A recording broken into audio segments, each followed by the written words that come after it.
자, 오늘 말씀을 제목을 이렇게 정했어요. 제가 얘기 한번 따라해 주시면 감사하겠습니다. 하나님의 방법. 하나님의 방법. 말씀을 기억하고 순종하라. 말씀을 기억하고 순종하라. 네, 오늘의 성경 본문은 사무엘하 6장 1절부터 15절의 말씀입니다.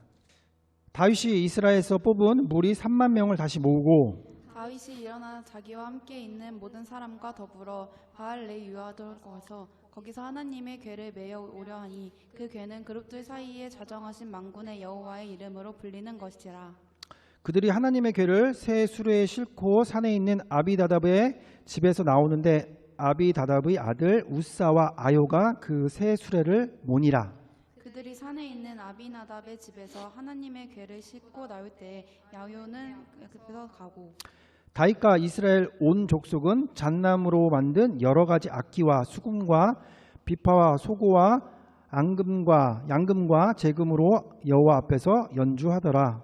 그들이 나곤탄과 아니라서는 소들이 띠므로 우사가 손에 들어 하나님의 궤를 붙들었더니 여호와 하나님이 우사가 잘못함으로 말미암아 진노하사 그를 그곳에서 치시니 그가 거기 하나님의 궤 곁에서 죽으니라. 여호와께서 우사를 치심으로 다윗이 분하여 그곳을 베레스우사라 부르니 그 이름이 오늘까지 이르니라. 다윗이 그날에 여호와를 두려워하여 이르되 여호와의 궤가 어찌 내게로 오리요 하고 다윗이 여호와의 궤를 옮겨 다윗성 자기에게로 메어 가기를 즐겨하지 아니하고 가드 사람 오벳에돔의 집으로 메어 간지라.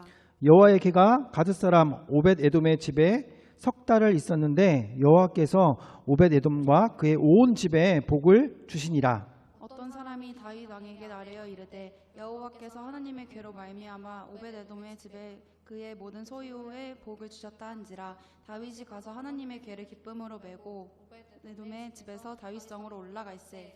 여호와의 궤를 맨 사람들이 6걸음을 가매 다윗이 소와 살찐 송아지로 제사를 드리고 다윗이 여호와 앞에서 힘을 다하여 춤을 추는데 그때 다윗이 배에 에봇을 입었더라. 15절 우리 함께 읽도록 하겠습니다. 시작. 다윗과 온 이스라엘 족속이 즐거이 환호하며 나팔을 불고 여호와의 궤를 메어 오니라. 아멘. 우리가 신앙생활을 하고 인생을 살다 보면은 하나님의 뜻이 어디에 있고 하나님의 방법이 무엇인지를 물으며 나가야 되는 것을 우리가 머리로는 알지만 우리 삶 속에서 나의 경험과 나의 지식과 또는 나의 편함과 어떤 내가 할 수 있는 것들로 그 문제를 풀고 내 인생을 나아가고 또 우리 신앙생활을 하고 또는 우리가 뭐 사역을 하고 예배를 섬기고 예배를 준비하고 예배를 드리는 것조차도 우리의 방법과 우리의 생각으로 할 때가 너무도 많습니다. 그래서 오늘은 이 본문 말씀을 통하여서 하나님의 방법, 하나님께서 원하시는 방법은 무엇인지를 우리가 좀 말씀을 통하여서 깨닫고 우리의 잘못된 행동을 돌이켜 하나님의 방법대로 하나님 말씀대로 이렇게 순종하며 나갈 수 있는 저희들이 다 되었으면 좋겠습니다. 그런 마음으로 우리가 함께 말씀을 좀 살펴보시면서 조금씩 알아갔으면 좋겠어요. 자, 배경은 그 이제 통일 왕국이 이제 이스라엘 왕이 다윗으로 이제 세워지고 예루살렘 수도도 되찾고 블레셋도 격파하고 모든 것이 이제 안정이 많이 됐어요. 정치적이나 군사적이나 뭐 쉽게 우리가 뭐 태평성대라고 하잖아요. 뭔가 이렇게 편안한 그런 시대가 왔어요. 그러다 보니까 이제 다윗이 여러 가지로 국내적인 모든 문제를 해결하고 나니까 생각이 난 게 무엇이냐면 하나님의 언약궤, 하나님의 임재를 상징하는 언약궤가 예루살렘의 수도에 있지 않고 다른 곳에 있다는 것을 깨닫습니다. 그래서 그 하나님의 궤를 가지고 올 계획을 세우고 그 계획들을 오늘 실천하면서 겪는 우여곡절 가운데 하나님께서 다윗에게 깨닫게 하시는 것들을 우리가 함께 바라볼 거거든요. 자, 그래서 먼저 언약궤는 여러분들이 너무 잘 알고 계시죠. 하나님의 시내산에서 이스라엘 백성들에게 주신 그 돌판에 새겨진 하나님의 십계명이 들어있고 또 아론의 쌍난 지팡이가 있고 만나가 들어있는 그런 언약궤, 이것이 하나님의 임재를 상징하는 것인데 하나님의 언약궤가 계속적으로 이스라엘 백성들과 함께 있다가 그 여호수아를 통하여서 가나안 땅에 들어와서 정복 전쟁을 겪으면서 이 언약궤가 계속 다른 곳으로 막 옮겨지게 됩니다. 맨 처음에는 시내산에서 받고 길갈에 있었다가 실로에 갔다가 그 다음에 사사시대에 이르러서 엘리 제사장 때까지는 300년 동안에는 엘리 제사장이 마치고 같이 있다가 이제 블레셋과 전쟁이 났을 때 나가서 패배를 해요. 맨 처음에. 그래서 하나님의 임재가 없어서 그렇구나라는 생각을 자기들만의 생각을 해서 언약궤를 갖고 나가서 블레셋과 싸웁니다. 근데도 져요. 짓고 블레셋의 언약궤를 뺏겨버립니다. 그렇게 블레셋에서 몇 개월간 지나다가 블레셋에서 그 언약궤가 있는 동안에 블레셋의 그 우상들이 막 무너지는 일들이 다곤 신전에 무너지는 일들이 있어요. 그래서 블레셋 사람들이 너무 놀라서 이게 하나님이 그러시게 하는 거구나라는 것을 느껴서 다시 이스라엘로 돌려보냅니다. 돌려보내서 예루살렘으로 가진 못하고 여기 보면은 그런 상황에서 이제 다윗이 외곽에 있던 그 언약궤를 가져와서 예루살렘에 지구로 말하면 우리나라로 말하면 뭐 서울이 될 수도 있고요. 뭐 어쨌든 중심지 왕이 있고 하나님의 나라의 기초가 있는 그곳에 하나님께서 오시기를 원하는 거예요. 다윗 마음 가운데. 그래서 언약궤를 오늘 가져올 계획을 가지고 이제 옮기기 시작합니다. 자, 근데 다윗이 여기서 큰 실수를 몇 가지를 범하게 되거든요. 하나님께서 원하시는 방법이 아니라 다윗이 원하는 방법대로 했다가 그것이 잘못된 일들을 우리가 아까 읽었던 것들 기억하시면서 조금씩 이제 살펴볼 건데, 자, 먼저 1절을 다시 한번 읽어보도록 할게요. 1절 시작. 다윗이 이스라엘에서 뽑은 무리 3만 명을 다시 모으고. 네, 맨 처음에 몇 명을 모았다고요? 3만 명. 네, 3만 명, 엄청난 숫자의 사람들을 수레를 언약궤를 갖고 위해서 동원을 합니다. 그러니까 3만 명이라고 이제 보여지는 숫자, 어떤 화려함, 크기, 어떤 동원될 수 있는 스케일, 이걸 굉장히 크게 가지고 가는 거예요. 일단은 첫 번째. 자, 그 다음에 3절을 한번 읽어볼까요? 3절 시작. 그들이 하나님의 궤를 새 수레에 싣고 산에 있는 아비나답 집에서 나오는데 아비나답의 아들 우사와 야효가 그 새 수레를 모니라. 네, 그들이 하나님의 궤를 어디에 실었다고요? 수레. 수레인데 새 수레. 되게 새 것. 겉모습으로 봤을 때 되게 좋고 멋있어 보이는 새 수레에 그 궤를 담아서 싣고 오는 그런 모습이 있어요. 자, 그 다음에 5절을 한번 읽어볼게요. 5절 시작. 다윗과 이스라엘 온 족속은 잣나무로 만든 여러 가지 악기와 수금과 비파와 소고와 앙금과 제금으로 여호와 앞에서 연주하더라. 네, 어떻게 해요?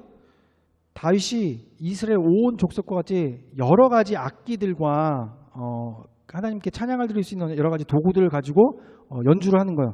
우리로 얘기하면은 풀밴드, 우리는 저기 건반하고 이거 두 개 기타로만 하지만 얘네는 뭐 신디, 세컨, 베이스, 일렉, 드럼도 막 2대 막 이렇게 해가지고 퍼커션에서 온갖 가질 수 있는 화려함과 스케일로 크게 웅장하게 다윗이 준비했다는 거예요. 하나님의 궤를 갖고 오기 위해서.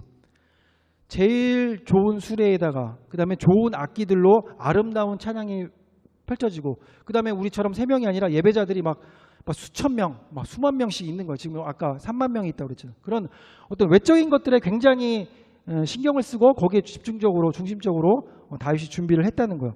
근데 그게 정말 하나님이 원하셨던 것이냐를 좀 우리가 바라봤으면 좋겠어요.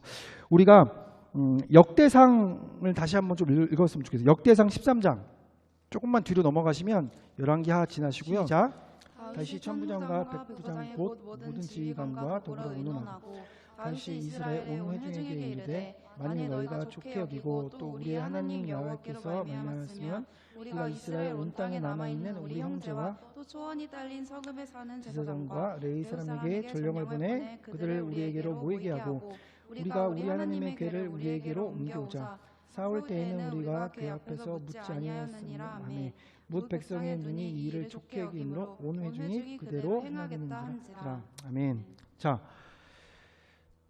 1절에 뭐라고 그래요? 다윗이 천부장과 백부장 곧 모든 지휘관과 더불어 의논하고, 이 일을 하나님의 궤를 모시고 오고 하나님의 임재를 우리 예루살렘에 갖고 오는 일의 결정에 있어서 첫 번째로 행한 것이 하나님께 기도하고 하나님의 뜻을 묻고 하나님 어떻게 하면 좋을까요? 라고 물어보는 것이 아니라 지금 천부장과 백부장, 뭐 쉽게 얘기하면 신하들과 대신들과 함께 그 얘기를 의논했다는 거예요. 사람들끼리 그 생각을 교류하고 사람의 생각, 사람의 갖고 있는 지식과 경험으로서 어떤 게 좋을까? 어떻게 하면 될까라고 먼저 사람끼리 의논을 했다는 모습이 보여요. 그리고 2절에 보면 다윗이 이스라엘 온 회중에게 이르되 만일 너희가 좋게 여기고, 하나님이 좋게 여기시는 거에는 관심이 없고 하나님의 계가, 예를 들어서 뭐 우리 교회에 큰 십자가가 있었는데 십자가가 없었다 칩시다. 근데 십자가가 있어야 되잖아요. 교회 상징이면. 그러면 십자가가 들어와야 되겠죠. 근데 물어보는 것은 하나님, 제가 십자가를 갖고 와서 다시 성전에 달기를 원합니다. 이것을 하나님이 묻지 않고 신하들한테 물어보고 교육자들한테 물어보고 성도들한테 물어보고, 성도들한테 물어보는 거, 십자가 있으면 좋겠어요? 너희들이 좋다고 그러면 가져오고 달게요. 이런 식인 거예요. 지금 다윗이 이스라엘 온 회중에게 이르되 너희가 좋게 여기고, 또 우리 하나님 여호와께로 말미암았으면, 하나님께로 말미암았으면이라는 명분은 세우지만 하나님의 이름이라고 얘기는 하지만 실제적으로 먼저 하나님께 기도하고 하나님께 묻지 않고 사람들끼리 생각하고 사람들끼리 의논해서 그것을 결정했다는 거예요. 우리가 이스라엘 온 땅에 남아있는 우리 형제와 또 초원에 달린 성읍 사는 제사장들과 레위 사람들의 전령을 보내 그들을 우리에게로 모이기로 하고, 다 자기 마음대로 하는 거예요. 원하는 대로. 자, 그리고 3절, 우리가 우리 하나님의 계를 우리에게로 옮겨오자. 하나님의 계를 우리에게 옮겨오자. 자, 4절, 뭇 백성의 눈이 이 일을 좋게 여김으로, 사람들이 좋게 여겼다는 거예요. 당연히 십자가가 있어야지. 십자가 있어야 되는 거 아니야? 좋지. 근데 하나님이 십자가를 거기에 다는 것을 원치 않을 수 있잖아요. 하나님의 방법은 그게 아닐 수도 있잖아요. 근데 사람들은 다 좋다고 생각한 거예요. 그게 당연한 거니까.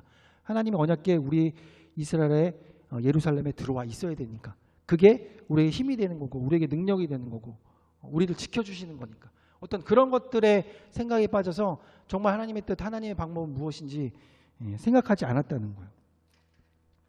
자, 그리고 다시 한번 우리 사무엘하 본문으로 돌아갈게요. 사무엘 6장 다시 돌아가세요. 자, 법궤를 이동하면서 맨 처음에 준비되는 과정, 첫 번째 첫 단추부터 잘못된 큰 실수를 다윗이 범하게 됩니다. 자, 두 번째, 우리 다시 한번 3절을 다시 한번 읽도록 할게요. 3절 시작. 그들이 하나님의 궤를 새 수레에 싣고 산에 있는 아비나답의 집에서 나오는데 아비나답의 아들 오사와 아이오가 그 새 수레를 모니라. 네, 하나님의 궤가 어디에 실려 있다고요? 지금 새 수레. 새 수레에. 근데 수레로 운반하는 것은 그 당시에 이방의 신상들을 운반할 때 사용됐던 방법이거든요. 예를 들어서 이 우상의 그 뭐 형상이 있잖아요. 그것들을 운반할 때 수레에 실었어요. 그리고 언약궤가 블레셋에 아까 뺏겼다고 그랬잖아요. 전쟁한 때. 그때 블레셋이 하나님의 궤를 수레로 옮겼거든요. 즉 이것은 하나님의 방법이 아니라 이방인들, 우상 숭배를 하는 사람들이 사용하는 방법이에요. 수레를 끌는 것은. 근데 그것을 다윗이 알지 못했어요. 하나님의 일이라는 명목이지만 가장 편하고 쉽고 익숙한 방법. 우리가 생각했을 때 그렇게 하면 되지. 수레로 그냥 끌면 되는 거 아니야? 라는 그런 자기만의 생각들로 다윗은 이 하나님의 궤를 운반하기 시작했다는 거예요. 자, 그 결과가 어떻게 됐을까요? 6절하고 8절 우리 다시 한번 읽도록 하겠습니다. 6절부터 8절 시작. 그들이 나곤의 타작 마당에 이르러서는 소들이 띠므로 우사가 손을 들어 하나님의 궤를 붙들었더니 여호와 하나님이 우사가 잘못함으로 말미암아 진노하사 그를 그곳에서 치시니 그가 거기에 하나님의 궤 곁에서 죽으리라. 여호와께서 우사를 치심으로 다윗이 분하여 그곳을 베레스옷이라 그 이름이 오늘까지 이르니라. 네, 수레를 끌고 앞에서 끌고 뒤에서 붙잡고 가다가 이 나곤의 타작마당, 뭐 타작마당이라면 옛날에 이제 곡식을 이제 쳐가지고 이렇게 별을 뭐 하고 뭐 곡식을 밀을 한다든지 어쨌든 소가 그것을 끌고 가니까 뭐 곡식의 냄새가 뭐 날 수도 있었겠죠. 그러니까 소가 뭐 좋았는지 뭐 기뻤는지 모르겠지만 이제 움직인 거예요. 그러니까 뒤에 있던 수레에 있던 언약궤가 막 흔들리겠죠. 우리도 이제 차에 싣고 다니다가 막 방직턱 넘어가면 이렇게 들썩하면서 막 움직이잖아요.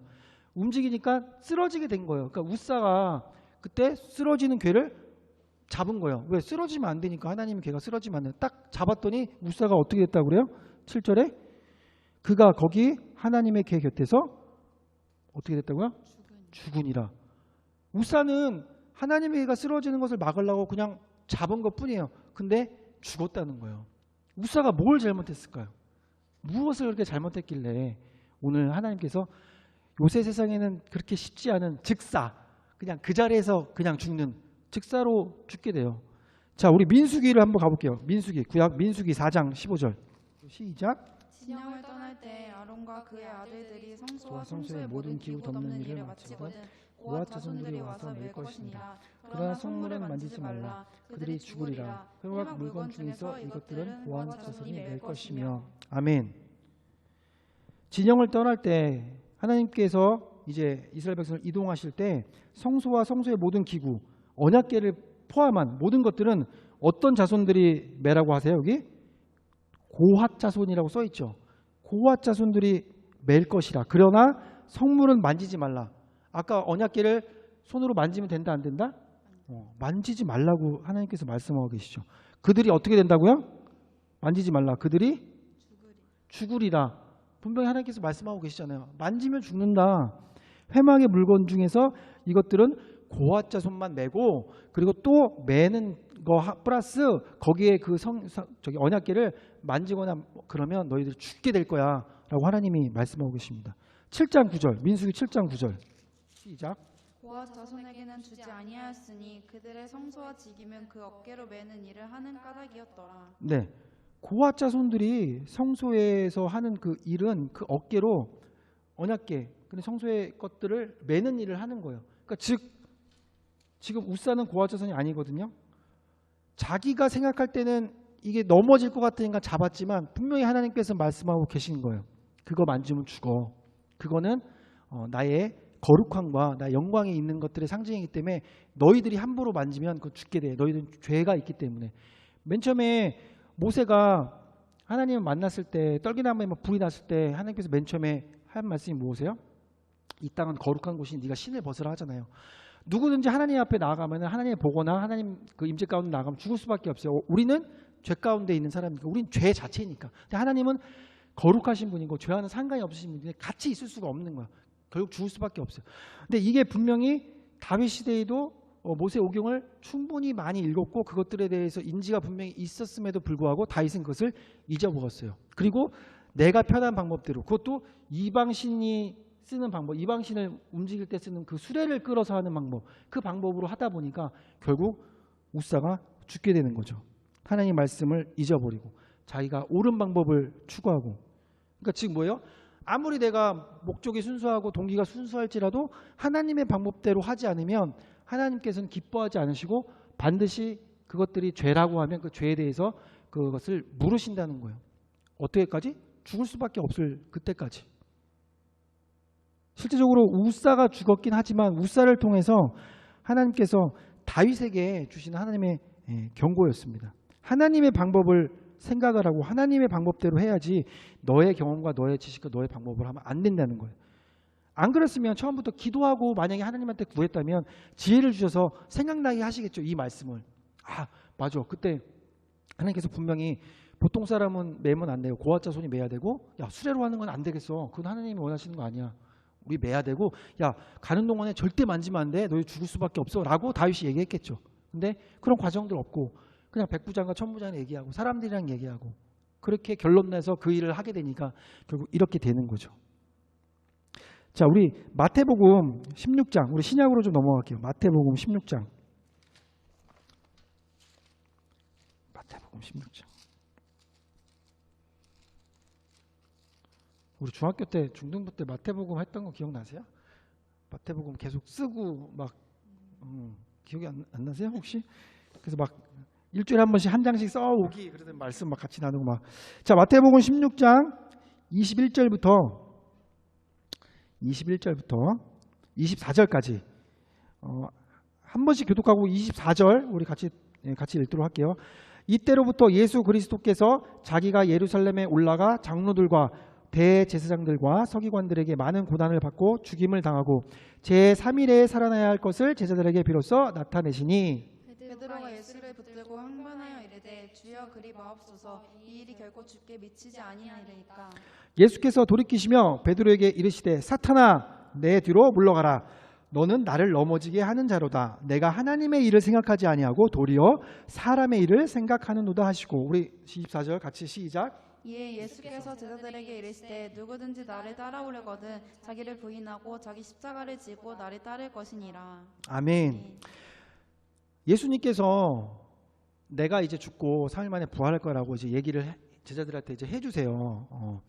자, 그랬더니 베드로가 22절에 예수님을 붙들고 항변하여 이르되 주여 그리 마옵소서. 예수님 왜 죽으시려고 그래요? 예수님의 권위와 능력으로 가지고 이 로마를 정복하시고 우리들 진정 왕이 되셔야지 왜 죽는다는 소리를 자꾸만 하세요라고 얘기하는 거예요. 결코 일이 절대 주님께 미치지 않을 거예요. 걱정하지 마세요라고 베드로는 누구를 생각한 거예요? 예수님을 정말 사랑한 거. 얘는 정말 나름대로는 되게 사랑한 거예요. 그래서 예수님 죽으시면 안 돼요. 당연히 그렇죠. 근데 만약에 사랑하지도 않으면은 그렇게 얘기 못 하죠. 그냥 그래 알았어요. 죽으시는군요. 이렇게 얘기했겠죠. 근데 예수님께서는 그 사랑하는 마음을 가진 제자한테 23절에 꾸짖으시는 거예요. 예수께서 돌이키시며 베드로에게 이르시되 사단아 네가 사단이라는 거예요. 내 뒤로 물러가라. 너는 나를 넘어지게 하는 자로다. 내가 하나님의 일을 생각하지 아니하고 도리어 사람의 일을 생각하는도다. 내가 죽는 것이 하나님의 방법이고 하나님께서 원하시는 것인데 네가 그것을 막으면 너는 사단이고 사단의 생각을 하는 자라고 오늘 얘기를 하고 계시는 거예요. 우리는 때로는 그렇죠. 예수님 돌아가시면 안 되고 죽으시면 안 되는 게 우리의 솔직한 마음이었잖아요. 그죠? 그리고 때로는 우리가 생각하는 대로 하나님을 정말 사랑하는 마음으로 순수한 목적으로 하나님께 드리기 위해서 여러 가지를 하지만 그게 정말 하나님의 뜻인지는 우리가 하나님께 묻고 또 가장 핵심적인 하나님의 말씀 가운데 말씀이 우리에게 얘기해 주시는 것을 깨달아야 되는데 그것 없이 주님 그리 마옵소서 절대 그런 일이 일어나지 않겠습니다라고 얘기하니까 예수님이 혼내키시는 거예요. 잘못된 것이다. 그러면서 24절 너무도 유명한 말씀. 이에 예수께서 제자들에게 이르시되 누구든지 나를 따라오려거든 자기를 부인하고 자기 십자가를 지고 나를 따를 것이니라. 하나님의 방법, 하나님의 말씀, 하나님이 원하시고 기뻐하시는 뜻은 뭐냐면 너희들이 십자가를 지고 나를 따라오는 게 내가 원하는 거지.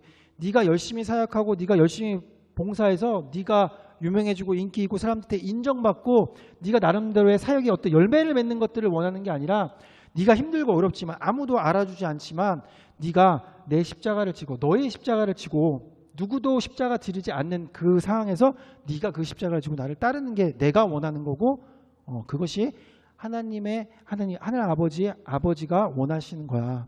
그것을 네가 해야지. 왜 다른 길로 자꾸 가려 해? 라고 오늘 우리에게 말씀하고 계십니다.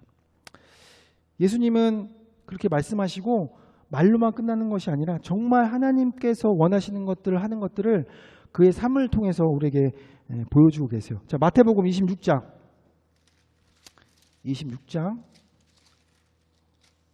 39절. 자, 우리 한 목소리로 읽도록 하겠습니다. 시작. 조금 나아가사 얼굴을 땅에 대시고 엎드려 기도하여 이르시되 내 아버지여 만일 할만하시거든 이 잔을 내게서 지나가게 하옵소서. 그러나 나의 원대로 마시옵고 아버지의 원대로 마옵소서 하시고. 아멘. 예수님은 뭐라고 그러세요? 하나님의 방법이고 하나님 원하는 건 뭐야? 그 아들 예수가 죽는 거잖아요. 십자가에 우리의 죄를 위해서 죽으시는 거잖아요. 근데 예수님은 사실은 그 길이 하나님의 길이긴 하지만 육체의 연약함을 입고 이 땅에 오셨기 때문에 정말 원하건대 하나님이 그 길을 택하지 않으시면 그 길을 좀 가기가 어렵습니다라고 오늘 솔직하게 하나님께 기도하는 거예요. 하지만 뭐라고 그러세요? 나의 뜻대로 하지 마옵시고 아버지의 원대로 하옵소서. 베드로는 자기 원대로 얘기했고 다윗도 자기 방법대로 했지만 예수님은 어떻게 하셨어요? 내 방법 원하지 않는다는 거예요. 충분히 이 십자가 안 줘도 될 수 있고 나는 하나님의 아들이기 때문에 어떠한 능력이든지 다 우리에게 보여줄 수 있지만 하나님의 뜻이 십자가를 내가 메고 가는 거라면 내가 기꺼이 죽어서 인류를 구원하는 게 하나님의 뜻이라면 그렇게 할게요 라고 오늘 하나님의 방법으로 예수님 나아가시는 거죠.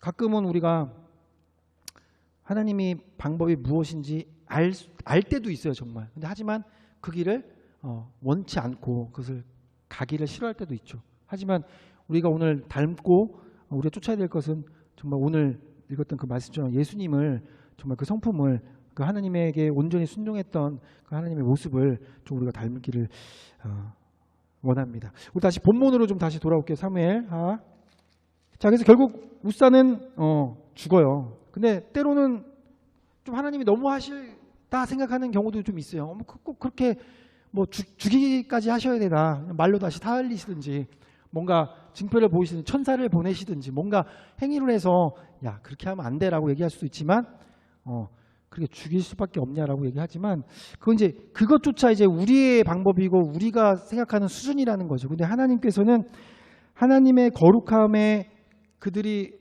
왔을 때 언약궤를 만지든지 아니면 하나님의 임재 가운데 우리가 죄에 있는 그 모습으로 나갔을 때는 반드시 죽는다는 것을 하나님이 아셨어요. 그렇기 때문에 이미 그렇게 하면 죽는다는 것을 미리 얘기하신 거고 우리를 너무도 사랑하셨기 때문에 당연히 너희들이 죽을 수밖에 없기 때문에 그렇게 하면 안 되라고 가르쳐 주시는 거예요.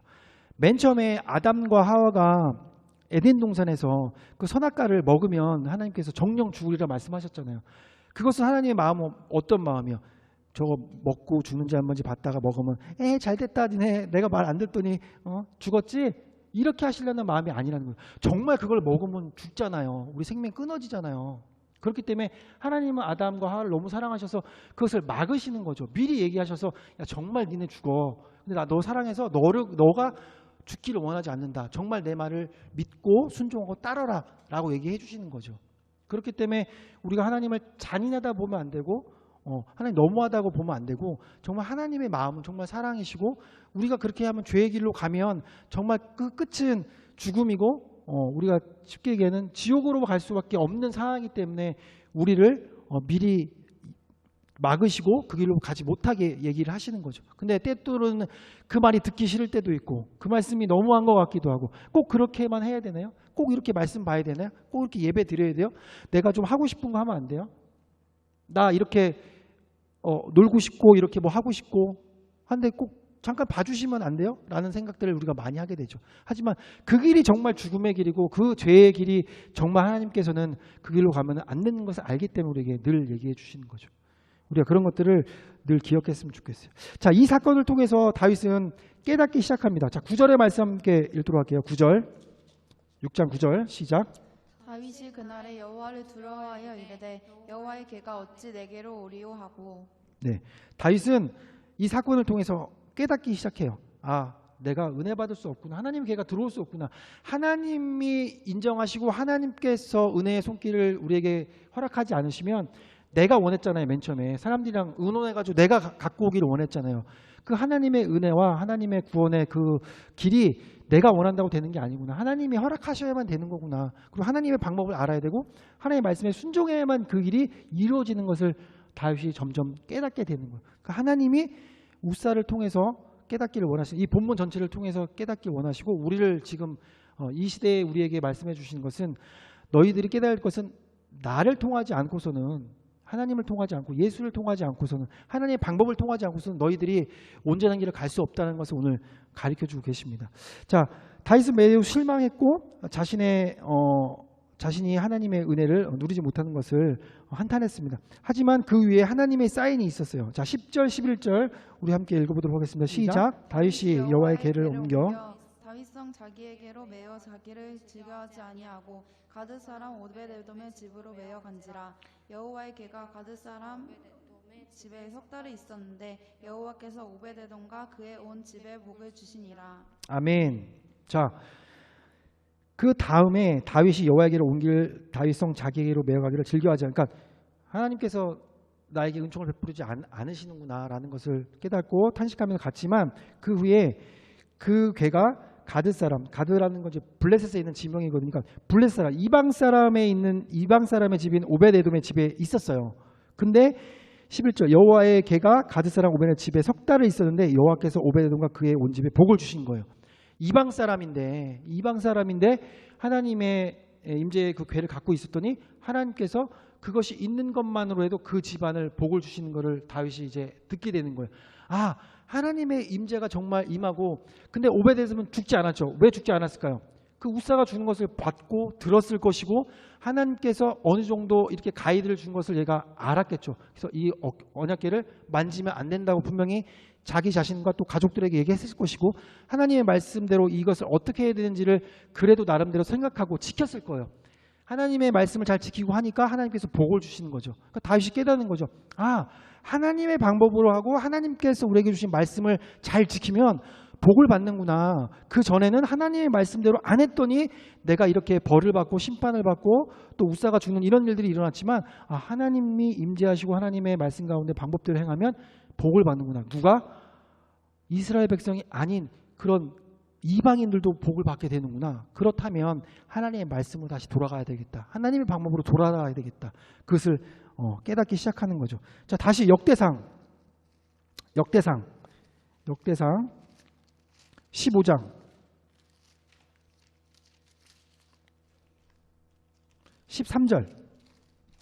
13절부터 15절까지 읽도록 하겠습니다. 시작. 전에는 너희가 매지 아니하였으므로 우리 하나님 여호와께서 우리를 찢으셨으니 이는 우리가 규례대로 그에게 구하지 아니하였음이라 하니 이에 제사장들과 레위 사람들이 이스라엘 하나님 여호와의 궤를 메고 올라가려 하여 몸을 성결하게 하고 모세가 여호와의 말씀을 따라 명령한 대로 레위 자손이 채 하나님의 궤를 어깨에 매니라. 아멘. 자, 이제 다윗이 깨달았어요. 그것을 통하여서 13절 전에는 너희가 매지 아니었으므로 전에 안 맸죠? 수레로 했었죠? 우리 하나님 여호와께서 우리를 찢으셨으니 그 하나님의 방법대로 하지 않았으니까 우리가 심판을 받은 거야. 이는 우리가 규례대로 말씀대로 그에게 구하지 아니하였음이니라. 말씀대로 구하지 않고 기도하지 않고 14절 이에 제사장들과 레위 사람들이 이스라엘 하나님 여호와의 궤를 메고 올려가려고 몸을 성결하게 하고 이제 깨닫게 하죠. 우리가 이 거룩한 하나님의 언약궤를 메야 될 때 우리의 몸과 마음을 단정하게 정결하게 해야 되는구나를 깨닫게 되는 거예요. 그러면서 15절 모세가 여호와의 말씀을 따라 아까 우리가 민수기 읽었잖아요. 고핫 자손 명령한 말씀대로 레위 자손이 채에 하나님의 궤를 꿰어 어깨에 매니라. 아멘. 이제는 다윗이 사람들한테 명령하는 거예요. 처음에는 사람님과 의논하고 하나님의 방법이 아닌 사람의 방법대로 얘기하다가 야 하나님의 방법이 이거야. 하나님 말씀대로 우리는 해야 돼. 우리가 그렇게 하자라고 얘기하는 것입니다. 자, 다시 사무엘하 이제 거의 마무리가 돼가고 있는 것 같아요. 사무엘하 13절 6장 13절 읽도록 하겠습니다. 시작. 여호와의 궤를 맨 사람들이 6걸음을 가매 다윗이 소와 살찐 송아지로 제사를 드리고. 아멘. 여호와의 궤를 맨 사람들이 이제 여호와의 궤를 맸죠. 그 다음에 6걸음을 가매 다윗이 소와 살찐 송아지로 제사를 드리고 6걸음 되게 조금 같죠. 되게 조금 같고 신중해졌다는 거예요. 이게 정말 하나님 말씀이 맞을까? 하나님 방법이 맞을까? 잘못됐으면 다시 해야지 라는 그런 마음으로 6걸음을 가고 소와 살찐 송아지로 제사를 드리는 거예요. 혹시 여기 가운데 잘못하는 것이 있다면 하나님께 제사를 드리고 다시 하나님 뜻을 묻고 이러면서 6걸음 얼마나 오래 걸었을까요? 어쨌든 그렇게 신중하게 이제 하나님의 방법을 따라가면서 언약의 궤 하나님의 언약궤를 갖고 옵니다. 자, 14절 15절 읽을게요. 시작. 다윗이 여호와 앞에서 힘을 다하여 춤을 추는데 그때 다윗이 배에 에봇을 입었더라. 다윗과 온 이스라엘 족속이 즐거이 환호하며 나팔을 불고 여호와의 궤를 메어오니라. 아멘. 다윗이 여호와 앞에서 힘을 다하여 춤을 추는데 그때에는 다윗이 배에 에봇을 입었다. 에봇은 이제 제사장이 입는 옷인데 정결하고 자신을 낮추며 하나님 앞에 나아가는 그런 옷이거든요. 아까 초반에는 막 온갖 풀밴드로 스케일 크게 해가지고 막 기쁘고 막 잔치처럼 막 이렇게 하는데 지금 겸손하게 주님 앞에 묻고 그렇게 나아가는 거예요. 다윗과 이스라엘 족속이 즐거이 하며 나팔을 불고 여호와의 궤를 메어오니라. 하나님의 방법으로 이제 오게 되니까 결국 그 뒤에 오면 무사히 이제 도착을 합니다. 그래서 하나님의 언약궤가 하나님의 성전 예루살렘에 거하게 되는 거죠. 말씀을 좀 맺었으면 좋겠어요. 하나님을 기쁘시게 하는 것들에 대해서 우리가 매번 찬양으로 또 기도로 말씀으로 우리 예배 사역들 가운데 많은 것들을 얘기를 합니다. 근데 정말 이게 하나님 기뻐하시는지를 어떻게 알 수 있죠? 사람과 얘기하다가 야 이러면 되게 좋지 않을까? 근데 거기에는 사실 우리의 생각이 너무나도 많이 들어간다는 거죠. 야, 이렇게 하면 좋을 것 같은데 내가 그렇게 좋았던 경험이 있는 거죠. 그랬던 지식이 있는 거죠. 누가 그렇게 했으니까 좋아 보이는 거죠. 예를 들어서 어느 사역팀이 되게 유명한 사역팀이 막 찬양을 그렇게 해요. 그런 촬영을 해요. 막 그런 방법으로 홍보를 해요. 그게 좋아 보일 수밖에 없죠. 사람의 눈으로. 근데 정말 그게 하나님이 원하시는 것인지는 우리가 함께 기도해야 되고 하나님의 말씀을 피고 읽어야 되고 우리가 다시 한번 우리를 바라봐야 되고 겸손하게 나가야 되는 것이죠. 우리가 아름다운 우리의 목적과 우리의 동기가 있을지라도 우리의 인간적인 열심 우리의 방법을 내려놓고 하나님께서 원하시는 길을 열어달라고 기도하며 간구하며 그렇게 나가기를 소망해요. 그래서 레마 라이브가 그런 모임이 되기를 소망하고 빨리 안 가도 될 것 같아요. 빨리 가지 않더라도 누가 하나 알아주지 않더라도 뭐 지금 20대지만 뭐 40대까지 어떻게 될지 모르겠지만 그때까지 셋이만 찬양할 수도 있고 저는 늙어서 할아버지 돼서 빠지고 둘이만 할 수도 있고 모르겠어요. 어떻게 변할지 모르겠지만 늦게 가더라도 항상 하나님의 말씀 기억하고 순종하고 그래서 우리가 이름도 그렇게 지었잖아요. 하나님의 말씀으로 살기 위해서 레마 라이브로 지었잖아요. 그래서 오늘 우리가 다시 찬양하고 결단의 기도를 올려드릴 때 우리가 하나님 방법을 묻는 자 되기를 원합니다. 우리가 우리의 생각과 우리의 모든 것을 내려놓고 하나님 말씀에 순종하는 저희들이 되기를 원합니다. 그래서 주님이 가라 하시면 가고 주님이 멈추라 하면 멈추고 전적으로 하나님의 뜻이 무엇인지를 간구하며 내가 순종하며 나가는 저희들이 되기를 원합니다. 그렇게 우리가 이 찬양을 주님께 올려드리고 또 함께 기도하는 시간을 갖도록 하겠습니다. 우리 시간 다시 말씀을 기억하시면서 기도했으면 좋겠습니다. 하나님의 뜻이 어디에 있고 하나님의 방법이 어디에 있는지 우리가 날마다 묻고 그 말씀 가운데 귀를 기울이며 그 말씀이 우리 마음 가운데 새겨질 때 그 말씀을 믿음으로 받고 순종할 수 있는 저희를 되게 하여 주시옵소서. 때로는 우리가 좀 더 빨리 가고 좀 더 많은 것을 얻고 뭔가 보여지기 위한 것들을 우리의 방법대로 할 때가 있습니다. 하지만 이 순간 우리의 모든 방법과 생각과 우리의 뜻과 우리의 경험과 우리의 지식을 온전히 내려놓고 하나님의 뜻을 물으며 하나님 앞에 하나님의 방법으로 나아가는 저희들 되게 하여 주시옵소서. 우리가 그렇게 주의 이름 한번 부르고 통성으로 기도하며 나아가겠습니다. 기도하시겠습니다. 주여 하나님 감사합니다. 하나님 오늘도 우리에게 말씀하여 주셔서 감사합니다. 아버지 우리가 우리의 뜻과 우리의 생각을 내려놓고 오직 주님께서 원하시는 뜻 주님께서 바라시는 것들 주님께서 오늘 우리에게 말씀하시는 것들을 지켜 행하는 자 되게 하여 주시옵소서.